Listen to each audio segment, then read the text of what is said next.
ಎಲ್ಲರಿಗೂ ನಮಸ್ಕಾರಗಳು. ಪ್ರಚಲಿತ ವಿದ್ಯಮಾನಗಳ ತರಗತಿಗೆ ಸ್ವಾಗತ. ಈ ದಿನ ನಾವು ಮುಂಬರುವ ಪರೀಕ್ಷೆಗಳಿಗೆ ಅತಿ ಉಪಯುಕ್ತವಾಗಲಿರುವ ಪ್ರಚಲಿತ ವಿದ್ಯಮಾನಗಳ ಬಗ್ಗೆ ತಿಳಿದುಕೊಳ್ಳೋಣ. ಆದ್ದರಿಂದ ವಿಡಿಯೋವನ್ನ ಕೊನೆವರೆಗೂ ವೀಕ್ಷಿಸಿ. ಮೊದಲನೇದಾಗಿ ಅಂತಾರಾಷ್ಟ್ರೀಯ ಕಡಲ ಸಂಸ್ಥೆ ಇಂಟರ್ನ್ಯಾಷನಲ್ ಮ್ಯಾರಿಟೈಮ್ ಆರ್ಗನೈಸೇಷನ್ IMO ಅಂತಾರಾಷ್ಟ್ರೀಯ ಕಡಲ ಸಂಸ್ಥೆ ಅಡಿಯಲ್ಲಿ ನಡೆದ ಸಮುದ್ರ ಪರಿಸರ ಸಂರಕ್ಷಣಾ ಸಮಿತಿಯ 83ನೇ ಅಧಿವೇಶನವು ಹಡಗು ಹೊರಸೂಸುವಿಕೆಯ ಕುರಿತು ಒಂದು ಹೆಗ್ಗುರುತು ನಿರ್ಧಾರವನ್ನ ಅಂಗೀಕರಿಸಿದೆ. ಅಂತಾರಾಷ್ಟ್ರೀಯ ಕಡಲ ಸಂಸ್ಥೆ ವಿಶ್ವಸಂಸ್ಥೆಯ ವಿಶೇಷ ಸಂಸ್ಥೆಯಾಗಿದ್ದು, ಅಂತಾರಾಷ್ಟ್ರೀಯ ಸಾಗಣೆಯ ಸುರಕ್ಷತೆ ಮತ್ತು ಭದ್ರತೆ, ಹಡಗುಗಳಿಂದ ಸಮುದ್ರ ಮತ್ತು ವಾತಾವರಣದ ಮಾಲಿನ್ಯವನ್ನ ತಡೆಗಟ್ಟುವ ಜವಾಬ್ದಾರಿಯನ್ನ ಹೊಂದಿದೆ. ಇದು ಸಾಗರಗಳು ಮತ್ತು ಸಮುದ್ರ ಸಂಪನ್ಮೂಲಗಳ ಸಂರಕ್ಷಣೆ ಮತ್ತು ಸುಸ್ಥಿರ ಬಳಕೆಯ ಮೇಲೆ ಕೇಂದ್ರೀಕರಿಸುವ UN ಸುಸ್ಥಿರ ಅಭಿವೃದ್ಧಿ ಗುರಿ 14ಕ್ಕೆ ನೇರವಾಗಿ ಕೊಡುಗೆಯನ್ನ ನೀಡುತ್ತದೆ. IMO ಹಡಗು ಸುರಕ್ಷತೆ, ಕಡಲ ಭದ್ರತೆ ಮತ್ತು ಪರಿಸರ ಸಂರಕ್ಷಣೆಯ ಕುರಿತು ನಿಯಮಗಳನ್ನ ರೂಪಿಸುತ್ತದೆ, ಆದರೆ ಅವುಗಳನ್ನ ಜಾರಿಗೊಳಿಸುವುದಿಲ್ಲ. ಸದಸ್ಯ ರಾಷ್ಟ್ರವು ನಿಯಂತ್ರಣವನ್ನ ಅಳವಡಿಸಿಕೊಂಡ ನಂತರ ಅದು ಆ ದೇಶದ ದೇಶೀಯ ಕಾನೂನಿನ ಭಾಗವಾಗುತ್ತದೆ. ಈ ಸಂಸ್ಥೆಯು ಹೊಣೆಗಾರಿಕೆ, ಪರಿಹಾರ ಮತ್ತು ಕಡಲ ಸಂಚಾರದ ಸುಗಮಗೊಳಿಸುವಿಕೆಯಂತಹ ಕಾನೂನು ವಿಷಯಗಳನ್ನು ನಿರ್ವಹಿಸುತ್ತದೆ. ಇದನ್ನು ಆರಂಭದಲ್ಲಿ 1948ರಲ್ಲಿ ಅಂತರ್ ಸರ್ಕಾರಿ ಕಡಲ ಸಲಹಾ ಸಂಸ್ಥೆ ಎಂದು ಸ್ಥಾಪಿಸಲಾಯಿತು. Intergovernmental maritime consultative organisation IMCO ಎಂದು ಸ್ಥಾಪಿಸಲಾಯಿತು. 1959ರಲ್ಲಿ UN ವಿಶೇಷ ಸಂಸ್ಥೆಯಾಯಿತು. 1982ರಲ್ಲಿ IMO ಎಂದು ಮರುನಾಮಕರಣ ಮಾಡಲಾಯಿತು. IMO 174 ಸದಸ್ಯ ರಾಷ್ಟ್ರಗಳನ್ನ ಹೊಂದಿದ್ದು, ಲಂಡನ್ನಲ್ಲಿ ಪ್ರಧಾನ ಕಚೇರಿಯನ್ನ ಹೊಂದಿದೆ. ಸಭೆಯು ಸರ್ವೋಚ್ಚ ಆಡಳಿತ ಮಂಡಳಿಯಾಗಿದ್ದು, ಎಲ್ಲಾ ಸದಸ್ಯ ರಾಷ್ಟ್ರಗಳನ್ನ ಒಳಗೊಂಡಿದೆ. ಇದು ಕೆಲಸದ ಕಾರ್ಯಕ್ರಮ, ಬಜೆಟ್ ಅನ್ನು ಅನುಮೋದಿಸಲು ಮತ್ತು ಮಂಡಳಿಗೆ ಸದಸ್ಯರನ್ನ ಆಯ್ಕೆ ಮಾಡಲು ಪ್ರತಿ 2 ವರ್ಷಗಳಿಗೊಮ್ಮೆ ಸಭೆ ಸೇರುತ್ತದೆ. ಸದಸ್ಯ ರಾಷ್ಟ್ರಗಳ ಕಡ್ಡಾಯ ಕೊಡುಗೆಗಳ ಮೂಲಕ ಸ್ವಯಂ ಪ್ರೇರಿತ ದೇಣಿಗೆಗಳು ಮತ್ತು ವಾಣಿಜ್ಯ ಆದಾಯದಿಂದಲೂ ಹಣವನ್ನ ಪಡೆಯಲಾಗುತ್ತದೆ. ಮಾರ್ಪೋಲ್ ಸಮಾವೇಶ international convention for the prevention of pollution from ships. ಕಾರ್ಯಾಚರಣೆ ಅಥವಾ ಆಕಸ್ಮಿಕ ಕಾರಣಗಳಿಂದ ಹಡಗುಗಳಿಂದ ಸಮುದ್ರ ಪರಿಸರ ಮಾಲಿನ್ಯವನ್ನು ತಡೆಗಟ್ಟಲು ಮಾರ್ಪೋಲ್ ಸಮಾವೇಶವು ಪ್ರಾಥಮಿಕ ಅಂತಾರಾಷ್ಟ್ರೀಯ ಒಪ್ಪಂದವಾಗಿದೆ. ಇದನ್ನು 1973ರಲ್ಲಿ IMO ಅಡಿಯಲ್ಲಿ ಅಳವಡಿಸಿಕೊಳ್ಳಲಾಗಿದೆ. ಮಾರ್ಪೋಲ್ ಪ್ರಸ್ತುತ 6 ತಾಂತ್ರಿಕ ಅನುಬಂಧಗಳನ್ನು ಒಳಗೊಂಡಿದೆ. ಇದು ಹಡಗು ಸಂಬಂಧಿತ ಮಾಲಿನ್ಯದ ವಿವಿಧ ಮೂಲಗಳನ್ನು ಗುರಿಯಾಗಿಸಿಕೊಂಡಿದೆ. ಅನುಬಂಧ 1 ತೈಲ ಮಾಲಿನ್ಯ, ಉದಾಹರಣೆ ತೈಲ ಸೋರಿಕೆ ಮತ್ತು ನೀರು ಸೋರಿಕೆ. ಅನುಬಂಧ 2 ಬೃಹತ್ ಪ್ರಮಾಣದಲ್ಲಿ ಹಾನಿಕಾರಕ ದ್ರವ ಪದಾರ್ಥಗಳು, ಉದಾಹರಣೆಗೆ ರಾಸಾಯನಿಕ ಟ್ಯಾಂಕರ್ಗಳು. ಅನುಬಂಧ 3 ಪ್ಯಾಕ್ ಮಾಡಿದ ರೂಪದಲ್ಲಿ ಹಾನಿಕಾರಕ ವಸ್ತುಗಳು, ಉದಾಹರಣೆ ಅಪಾಯಕಾರಿ ಸರಕುಗಳು. ಅನುಬಂಧ 4 ಹಡಗುಗಳಿಂದ ತ್ಯಾಜ್ಯ ನೀರು ಹೊರಸೂಸುವಿಕೆ. ಅನುಬಂಧ 5 ಸಮುದ್ರದಲ್ಲಿನ ಕಸ ವಿಲೇವಾರಿ. ಅನುಬಂಧ 6 ಹಡಗುಗಳಿಂದ ವಾಯು ಮಾಲಿನ್ಯ, ಉದಾಹರಣೆಗೆ ಸಲ್ಫರ್ ಆಕ್ಸೈಡ್ಗಳು, ನೈಟ್ರೋಜನ್ ಆಕ್ಸೈಡ್ಗಳು. ಭಾರತವು ಮ್ಯಾಪ್ರೋಲ್ಗೆ ಸಹಿ ಹಾಕಿದೆ ಮತ್ತು ದೇಶೀಯ ನಿಯಮಗಳ ಮೂಲಕ ಅದರ ಸೇರ್ಪಡೆಗಳಿಗೆ ಬದ್ಧವಾಗಿದೆ. ಅಂತಾರಾಷ್ಟ್ರೀಯ ಕಡಲ ಸಂಸ್ಥೆ ಇತ್ತೀಚೆಗೆ ಸಮುದ್ರ ಪರಿಸರ ಸಂರಕ್ಷಣಾ ಸಮಿತಿ 83ನೇ ಅಧಿವೇಶನ ನಡೆಯಿತು. ಆದ್ದರಿಂದ ಇದು ಸುದ್ದಿಯಲ್ಲಿದೆ. ಇದು ವಿಶ್ವಸಂಸ್ಥೆಯ ಸುಸ್ಥಿರ ಅಭಿವೃದ್ಧಿ ಗುರಿ 14ನೇದು ಏನೈತಲ್ಲ ಅದಕ್ಕೆ ನೇರವಾಗಿ ಕೊಡುಗೆಗಳನ್ನ ನೀಡ್ತೈತಿ. ಇದನ್ನ ಆರಂಭದಲ್ಲಿ 1948ರಲ್ಲಿ ಅಂತರ್ ಸರ್ಕಾರಿ ಕಡಲ ಸಲಹಾ ಸಂಸ್ಥೆ ಅಂತ ಹೇಳಿ ಸ್ಥಾಪಿಸಲಾಯಿತು. 1959ರಲ್ಲಿ ಇದು ವಿಶ್ವಸಂಸ್ಥೆಯ ವಿಶೇಷ ಸಂಸ್ಥೆಯಾಯಿತು. 1982ರಲ್ಲಿ ಇದಕ್ಕೆ IMO ಎಂದು ಮರುನಾಮಕರಣ ಮಾಡಲಾಯಿತು. ಅಂತಂದ್ರ ಅಂತಾರಾಷ್ಟ್ರೀಯ ಕಡಲ ಸಂಸ್ಥೆ. ಇದು ಪ್ರಸ್ತುತ 174 ಸದಸ್ಯ ರಾಷ್ಟ್ರಗಳನ್ನ ಹೊಂದಿದೆ. ಇದರ ಪ್ರಧಾನ ಕಚೇರಿ ಲಂಡನ್ನಲ್ಲಿದೆ. Next MARPOL international convention for the prevention of pollution from ships. ಇದು ಹಡಗುಗಳಿಂದ ಸಮುದ್ರಗಳಿಗೆ ಉಂಟಾಗ್ತಕ್ಕಂತಹ ಮಾಲಿನ್ಯವನ್ನು ತಡೆಗಟ್ಟಲು ಸಮಾವೇಶ. IMOದಲ್ಲಿ ಇದನ್ನು 1973ರಲ್ಲಿ ಅಳವಡಿಸಿಕೊಳ್ಳಲಾಗಿದೆ. ಭಾರತ ಕೂಡ ಈ ಮ್ಯಾಪ್ರೋಲ್ಗೆ ಸಹಿ ಹಾಕಿದೆ. ಇದರ ನಿಯಮಗಳನ್ನು ದೇಶೀಯ ನಿಯಮಗಳ ಮೂಲಕ ನಮ್ಮ ದೇಶದೊಳಗ ಜಾರಿಯಲ್ಲಿವೆ. ನೆಕ್ಸ್ಟ್, ರಾಷ್ಟ್ರೀಯ ಕಂಪನಿ ಕಾನೂನು ಮೇಲ್ಮನವಿ ನ್ಯಾಯಮಂಡಳಿ, national company law appellate tribunal, NCLAT ಭಾರತದಲ್ಲಿ ಅರೆ ನ್ಯಾಯಾಂಗ ಮೇಲ್ಮನವಿ ಮಂಡಳಿಯಾಗಿದ್ದು ಇದು ರಾಷ್ಟ್ರೀಯ ಕಂಪನಿಗಳ ಕಾನೂನು ನ್ಯಾಯಮಂಡಳಿ. NCLT insolvency and bankruptcy board of India, IBBI ಮತ್ತು ಭಾರತೀಯ ಸ್ಪರ್ಧಾ ಆಯೋಗ ಹೊರಡಿಸಿದ ಆದೇಶಗಳ ವಿರುದ್ಧದ ಮೇಲ್ಮನವಿಗಳನ್ನು ಆಲಿಸುತ್ತದೆ. 2013ರ ಕಂಪನಿಗಳ ಕಾಯ್ದೆಯ ಸೆಕ್ಷನ್ 410ರ ಅಡಿಯಲ್ಲಿ ರಾಷ್ಟ್ರೀಯ ಕಂಪನಿ ಕಾನೂನು ಮೇಲ್ಮನವಿ ನ್ಯಾಯಮಂಡಳಿಯನ್ನು ರಚಿಸಲಾಗಿದೆ. NCLT ವಿಚಾರಣೆ ಮಟ್ಟದ ನ್ಯಾಯಮಂಡಳಿಯಾಗಿದ್ದು ಇದರ ನಿರ್ಧಾರಗಳನ್ನು ಪರಿಶೀಲಿಸುವ ಮೇಲ್ಮನವಿ ಪ್ರಾಧಿಕಾರವು NCLAT ಆಗಿರುತ್ತದೆ. ರಾಷ್ಟ್ರೀಯ ಕಂಪನಿಗಳ ಕಾನೂನು ನ್ಯಾಯಮಂಡಳಿ NCLT, ಇದರ ನಿರ್ಧಾರಗಳನ್ನು ಪರಿಶೀಲಿಸುವ ಮೇಲ್ಮನವಿ ಪ್ರಾಧಿಕಾರ ಯಾವುದು ಅಂತಂದ್ರೆ ರಾಷ್ಟ್ರೀಯ ಕಂಪನಿ ಕಾನೂನು ಮೇಲ್ಮನವಿ ನ್ಯಾಯಮಂಡಳಿ NCLAT. ಇದು 2013ರಲ್ಲಿ ಕಂಪನಿಗಳ ಕಾಯ್ದೆ ಸೆಕ್ಷನ್ 410ರ ಅಡಿಯಲ್ಲಿ ಸ್ಥಾಪಿಸಲಾಗಿದೆ. ಇದು ಒಂದು ಅರೆ ನ್ಯಾಯಾಂಗ ಮೇಲ್ಮನವಿ ಮಂಡಳಿಯಾಗಿದೆ. Next, ಫೆರೋ electricity. ಫೆರೋ ಎಲೆಕ್ಟ್ರಿಸಿಟಿ ಎನ್ನುವುದು ಕೆಲವು ವಸ್ತುಗಳ ಒಂದು ಗುಣವಾಗಿದ್ದು ಅವು ಸ್ವಯಂಪ್ರೇರಿತ ವಿದ್ಯುತ್ ಧ್ರುವೀಕರಣವನ್ನು ಪ್ರದರ್ಶಿಸುತ್ತವೆ. ಇದನ್ನ ಬಾಹ್ಯ ವಿದ್ಯುತ್ ಕ್ಷೇತ್ರವನ್ನು ಅನ್ವಯಿಸುವ ಮೂಲಕ ಹಿಮ್ಮುಖಗೊಳಿಸಬಹುದು. ಫೆರೋ ಎಲೆಕ್ಟ್ರಿಕ್ ವಸ್ತುಗಳನ್ನು ಬಾಷ್ಪಶೀಲವಲ್ಲದ ಮೆಮೊರಿ ಸಾಧನಗಳು, ಸಂವೇದಕಗಳು, ಆಕ್ಟಿವೇಟರ್ಗಳು, ಕೆಪಾಸಿಟರ್ಗಳು ಮತ್ತು ಶಕ್ತಿ ಸಂಗ್ರಹ ತಂತ್ರಜ್ಞಾನಗಳಲ್ಲಿ ಬಳಸಲಾಗುತ್ತದೆ. ಫೆರೋ ಎಲೆಕ್ಟ್ರಿಸಿಟಿ, ಪಿಜೋ ಎಲೆಕ್ಟ್ರಿಸಿಟಿ. ಎಲ್ಲಾ ಫೆರೋ ಎಲೆಕ್ಟ್ರಿಕ್ ವಸ್ತುಗಳು ಪಿಜೋ ಎಲೆಕ್ಟ್ರಿಕ್ ಆಗಿದ್ದರೂ ಎಲ್ಲಾ ಪಿಜೋ ಎಲೆಕ್ಟ್ರಿಕ್ ವಸ್ತುಗಳು ಫೆರೋ ಎಲೆಕ್ಟ್ರಿಕ್ಗಳಾಗಿಲ್ಲ. ಫೆರೋ ಎಲೆಕ್ಟ್ರಿಸಿಟಿಗೆ ಬದಲಾಯಿಸಬಹುದಾದ ಧ್ರುವೀಕರಣದ ಅಗತ್ಯವಿದೆ. ನೆಕ್ಸ್ಟ್, ಬುದ್ಧವನಂ.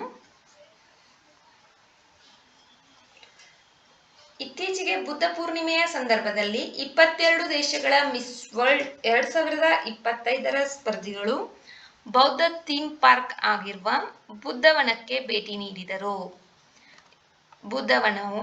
ಬುದ್ಧವನಂ ಇದು ತೆಲಂಗಾಣದ ಕೃಷ್ಣಾ ನದಿಯ ಉತ್ತರ ದಂಡೆಯಲ್ಲಿರುವ ಬೌದ್ಧ ಥೀಮ್ ಪಾರ್ಕ್ ಆಗಿದೆ. ಭಾರತ ಸರ್ಕಾರವು ಈ ಯೋಜನೆಯನ್ನ ಅನುಮೋದಿಸಿದೆ. ಇದರ ಉದ್ದೇಶ ದೇಶೀಯ ಮತ್ತು ಅಂತಾರಾಷ್ಟ್ರೀಯ ಪ್ರವಾಸಿಗರನ್ನ ವಿಶೇಷವಾಗಿ ಆಗ್ನೇಯ ಏಷ್ಯಾದಿಂದ ಹೆಚ್ಚಿನ ಸಂಖ್ಯೆಯಲ್ಲಿ ಆಕರ್ಷಿಸುವ ಸಮಗ್ರ ಬೌದ್ಧ ಸರ್ಕ್ಯೂಟ್ ಅನ್ನ ಅಭಿವೃದ್ಧಿಪಡಿಸುವುದು. 279 ಎಕರೆ ವಿಸ್ತೀರ್ಣವನ್ನ ಈ ಬೌದ್ಧ ಥೀಮ್ ಪಾರ್ಕ್ ಹೊಂದಿದೆ. ಇದನ್ನ ಗೌತಮ ಬುದ್ಧನ ಜೀವನ ಮತ್ತು ಬೋಧನೆಗಳನ್ನು ಪ್ರದರ್ಶಿಸಲು ಅಭಿವೃದ್ಧಿಪಡಿಸಲಾಗಿದೆ. ಇದು ಪ್ರವೇಶ ಮಂಟಪ, ಬುದ್ಧ ಚರಿತವನಂ, ಜಾತಕ ಉದ್ಯಾನವನ, ಧ್ಯಾನಕ್ಕಾಗಿ ಧ್ಯಾನವನಂ, ಸ್ತೂಪವನಂ ಮತ್ತು ಆಂತರಿಕ ಬೌದ್ಧ ಪರಂಪರೆ ವಸ್ತು ಸಂಗ್ರಹಾಲಯವನ್ನ ಒಳಗೊಂಡಿದೆ. ಬುದ್ಧ ಚರಿತವನಂ ಬುದ್ಧನ ಜೀವನವನ್ನ ತಿಳಿಸುತ್ತದೆ. ಜಾತಕ ಉದ್ಯಾನವನ ಬುದ್ಧನ ಹಿಂದಿನ ಜೀವನದ ಕಥೆಗಳನ್ನ ಎತ್ತಿ ತೋರಿಸುತ್ತದೆ. ಸ್ತೂಪವನಂ ಭವ್ಯವಾದ ಮಹಾಸ್ತೂಪದ ನೆಲೆಯಾಗಿದೆ. ಕೃಷ್ಣಾ ನದಿಗೆ ಅಡ್ಡಲಾಗಿ ಆಣೆಕಟ್ಟು ನಿರ್ಮಾಣದಿಂದಾಗಿ ರೂಪುಗೊಂಡ ಜಲಾಶಯದ ನಾಗಾರ್ಜುನ ಸಾಗರದ ಪಕ್ಕದಲ್ಲಿಯೇ ಇರುವ ನಾಗಾರ್ಜುನ ಕೊಂಡ ಅಥವಾ ಶ್ರೀಪರ್ವತ ವಿಜಯಪುರಿ ಕ್ರಿಸ್ತ ಶಕ 3 ಮತ್ತು 4ನೇ ಶತಮಾನಗಳಲ್ಲಿ ಆಂಧ್ರಪ್ರದೇಶವನ್ನು ಆಳಿದ ಇಕ್ಷ್ವಾಕು ರಾಜವಂಶದ ರಾಜಧಾನಿಯಾಗಿ ಕಾರ್ಯನಿರ್ವಹಿಸುತ್ತಿತ್ತು. ನಾಗಾರ್ಜುನ ಕೊಂಡಕ್ಕೆ ಪ್ರಸಿದ್ಧ ಬೌದ್ಧ ವಿದ್ವಾಂಸ ಮತ್ತು ಮಾಧ್ಯಮಿಕ ತತ್ವಜ್ಞಾನಿ ಆಚಾರ್ಯ ನಾಗಾರ್ಜುನ ಅವರ ಹೆಸರನ್ನ ಇಡಲಾಗಿದೆ. ನಾಗಾರ್ಜುನ ಕೊಂಡವು ಮಹಾಯಾನ ಬೌದ್ಧ ಧರ್ಮದ ಕೇಂದ್ರವಾಗಿತ್ತು. 1954 ಮತ್ತು 1960 ನಡುವೆ ನಾಗಾರ್ಜುನಕೊಂಡದಲ್ಲಿ ನಡೆಸಲಾದ ಉತ್ಖನನಗಳು ಮಹಾಸ್ತೂಪ ಮತಸ್ತೂಪಗಳು ಚೈತ್ಯಗಳು ಶಿಲಾಮಂಟಪಗಳು ಮತ್ತು ಉತ್ತಮ ಸಂಖ್ಯೆಯ ಬೌದ್ಧ ಶಿಲ್ಪಕಲೆ ಫಲಕಗಳು ಮತ್ತು ಪ್ರಾಚೀನ ವಸ್ತುಗಳ ಅಸ್ತಿತ್ವವನ್ನು ಬಹಿರಂಗಪಡಿಸಿವೆ. ಬೌದ್ಧ ಥೀಮ್ ಪಾರ್ಕ್ ಬುದ್ಧವನಂ ಇದು ತೆಲಂಗಾಣದ ಕೃಷ್ಣಾ ನದಿಯ ಉತ್ತರ ದಂಡೆಯಲ್ಲಿದೆ. ಇತ್ತೀಚೆಗೆ ಬುದ್ಧ ಪೂರ್ಣಿಮೆಯ ಸಂದರ್ಭದಲ್ಲಿ 22 ದೇಶಗಳ ಮಿಸ್ ವರ್ಲ್ಡ್ 2025 ಸ್ಪರ್ಧಿಗಳು ಬೌದ್ಧ ಥೀಮ್ ಪಾರ್ಕ್ಗೆ ಬುದ್ಧವನಕ್ಕೆ ಭೇಟಿ ನೀಡಿದ್ದಾರೆ. ಆದ್ದರಿಂದ ಇದು ಸುದ್ದಿಯಲ್ಲಿದೆ. ಇದು 279 ಎಕರೆ ವಿಸ್ತೀರ್ಣವನ್ನ ಹೊಂದಿದೆ. ಇದರಲ್ಲಿ ಗೌತಮ ಬುದ್ಧನ ಜೀವನ ಮತ್ತು ಬೋಧನೆಗಳನ್ನು ಪ್ರದರ್ಶಿಸಲು ಇದನ್ನು ಅಭಿವೃದ್ಧಿಪಡಿಸಲಾಗಿದೆ. ಪ್ರವೇಶ ಮಂಟಪ, ಬುದ್ಧ ಚರಿತವನಂ, ಜಾತಕ ಉದ್ಯಾನವನ, ಧ್ಯಾನಕ್ಕಾಗಿ ಧ್ಯಾನವನಂ, ಸ್ತೂಪವನಂ ಮತ್ತು ಆಂತರಿಕ ಬೌದ್ಧ ಪರಂಪರೆ ವಸ್ತು ಸಂಗ್ರಹಾಲಯವನ್ನ ಈ ಬೌದ್ಧ ಥೀಮ್ ಪಾರ್ಕ್ ಬುದ್ಧವನಂ ಒಳಗೊಂಡಿದೆ.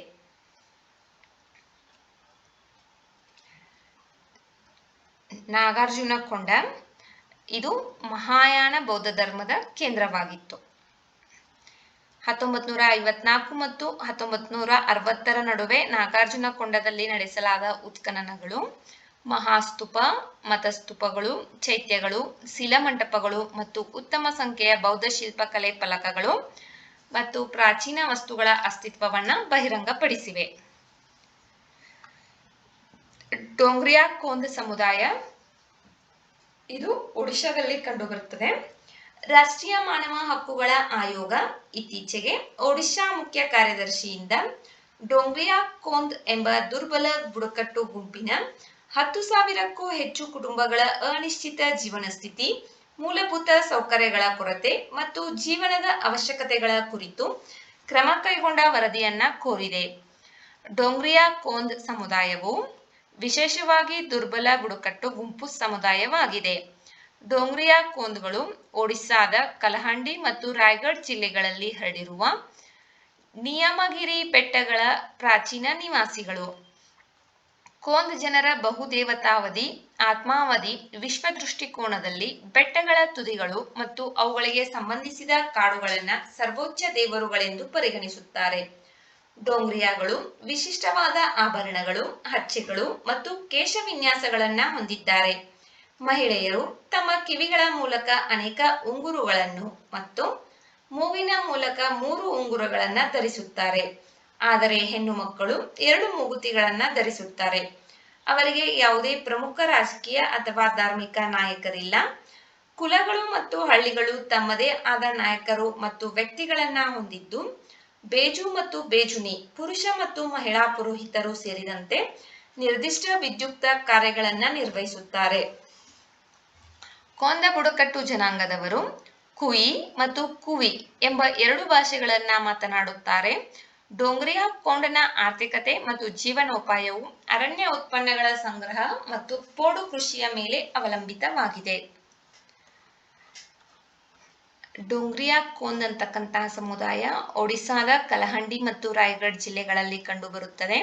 ಇದು ವಿಶೇಷವಾಗಿ ದುರ್ಬಲ ಬುಡಕಟ್ಟು ಗುಂಪು ಸಮುದಾಯವಾಗಿದೆ. ಬೇಜು ಮತ್ತು ಬೇಜುನಿ ಅಂತಕ್ಕಂಥ ಪುರುಷ ಮತ್ತು ಮಹಿಳಾ ಪುರೋಹಿತರು ಇರ್ತಾರ. ಇವರು ಕುಯಿ ಮತ್ತು ಕುವಿ ಅಂತಕ್ಕಂತಹ 2 ಭಾಷೆಗಳನ್ನ ಮಾತನಾಡುತ್ತಾರೆ.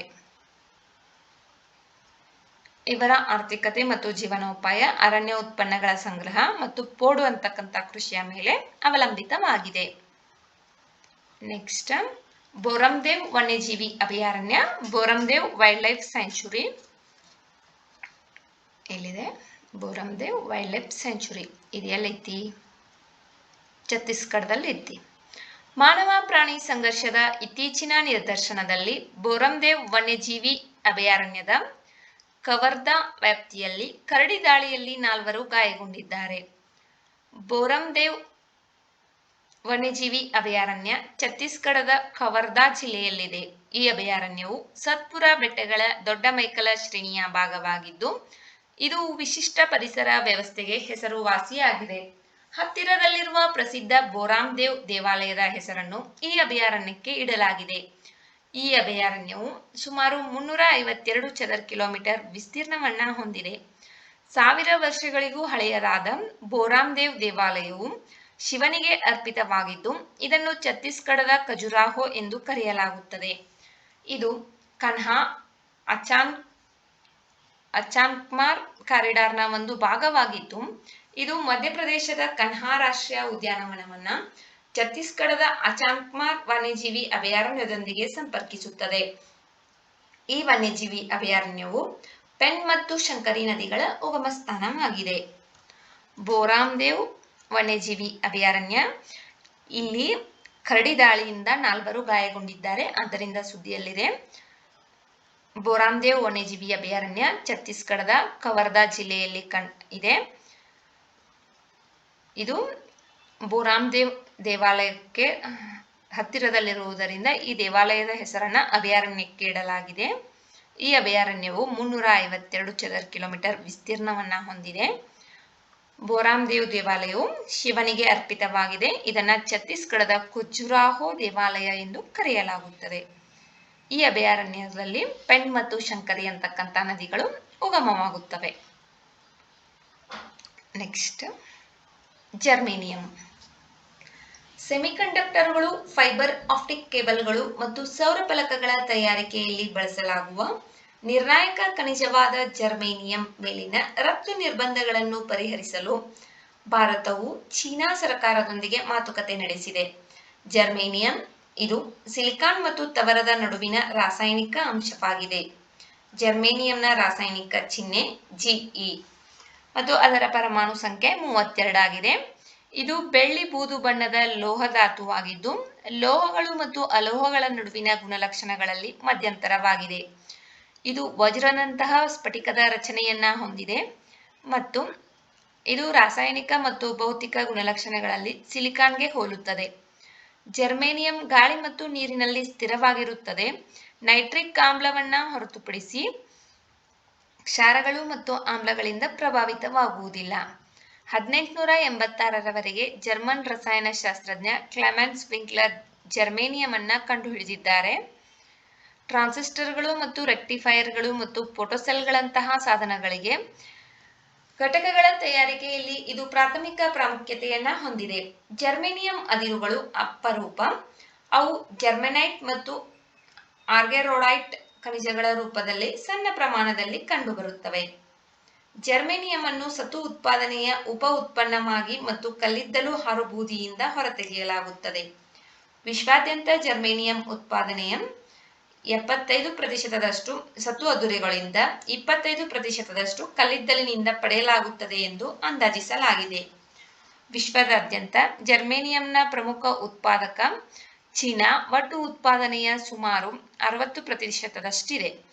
ಉಳಿದ ಜರ್ಮೇನಿಯಂ ಉತ್ಪಾದನೆಯು ಕೆನಡಾ, ಫಿನ್ಲ್ಯಾಂಡ್, ರಷ್ಯಾ ಮತ್ತು ಯುನೈಟೆಡ್ ಸ್ಟೇಟ್ಸ್ನಿಂದ ಬರುತ್ತದೆ.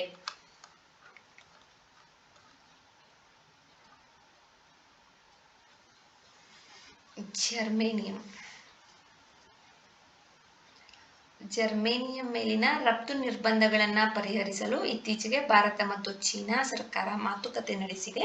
ಆದ್ದರಿಂದ ಇದು ಸುದ್ದಿಯಲ್ಲಿದೆ. ಜರ್ಮೇನಿಯಂನ ರಾಸಾಯನಿಕ ಚಿಹ್ನೆ Ge, ಪರಮಾಣು ಸಂಖ್ಯೆ 32. ಇದು ಲೋಹ ಮತ್ತು ಅಲೋಹಗಳ ನಡುವಿನ ಮಧ್ಯಂತರ ಗುಣಲಕ್ಷಣಗಳನ್ನು ಹೊಂದಿದೆ. ಇದನ್ನ 1886ರಲ್ಲಿ ಕ್ಲೆಮೆನ್ಸ್ ವಿಂಕ್ಲರ್ ಕಂಡುಹಿಡಿದಿದ್ದಾರೆ. ಇದನ್ನ ಸತು ಅದಿರಿನಿಂದ ಮತ್ತು ಕಲ್ಲಿದ್ದಲಿನ ಹಾರುಬೂದಿಯಿಂದ ಪಡೆಯಲಾಗುತ್ತದೆ. ಸತು ಅದಿರಿನಿಂದ 75%, ಕಲ್ಲಿದ್ದಲಿನಿಂದ 25% ಪಡೆಯಲಾಗುತ್ತದೆ. ಜರ್ಮೇನಿಯಂನ ಪ್ರಮುಖ ಉತ್ಪಾದಕ ದೇಶ ಚೀನಾ ಆಗಿದೆ. ಇದು ಒಟ್ಟು ಉತ್ಪಾದನೆಯ 60%ದಷ್ಟನ್ನ ಉತ್ಪಾದಿಸುತ್ತದೆ. ಇನ್ನು ಉಳಿದಂತಹ ಜರ್ಮೇನಿಯಂನ ಉತ್ಪಾದನೆಯ ರಾಷ್ಟ್ರಗಳು ಕೆನಡಾ, ಫಿನ್ಲ್ಯಾಂಡ್, ರಷ್ಯಾ ಮತ್ತು ಯುನೈಟೆಡ್ ಸ್ಟೇಟ್ಸ್.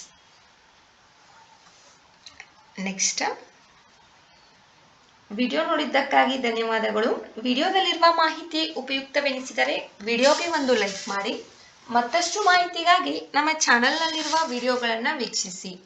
ಮುಂಬರುವ ವಿಡಿಯೋಗಳು ಮತ್ತು ಮಾಹಿತಿಗಾಗಿ ನಮ್ಮ ಚಾನೆಲನ್ನು ಉಚಿತವಾಗಿ ಸಬ್ಸ್ಕ್ರೈಬ್ ಮಾಡಿಕೊಳ್ಳಿ.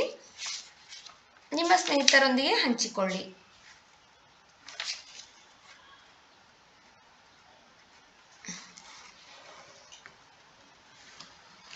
ಗಡಿಯಾರ ಟಿಕ್ ಟಿಕ್ ಎಂದು ಸದ್ದು ಮಾಡುವುದಿಲ್ಲ, ಕ್ವಿಕ್ ಕ್ವಿಕ್ ಎಂದು ಹೇಳುತ್ತದೆ. ಯಾಕಂದರೆ ಸಮಯ ಅತ್ಯಂತ ಉಪಯುಕ್ತ. ಶೀಘ್ರ ಕಾರ್ಯತತ್ಪರಾಗಿ ಎಂಬುದು ಅದರ ಸಂದೇಶ. ಸಮಯಕ್ಕಿಂತ ಮಿಗಿಲಾದದ್ದು ಮತ್ತೊಂದಿಲ್ಲ. Thank you.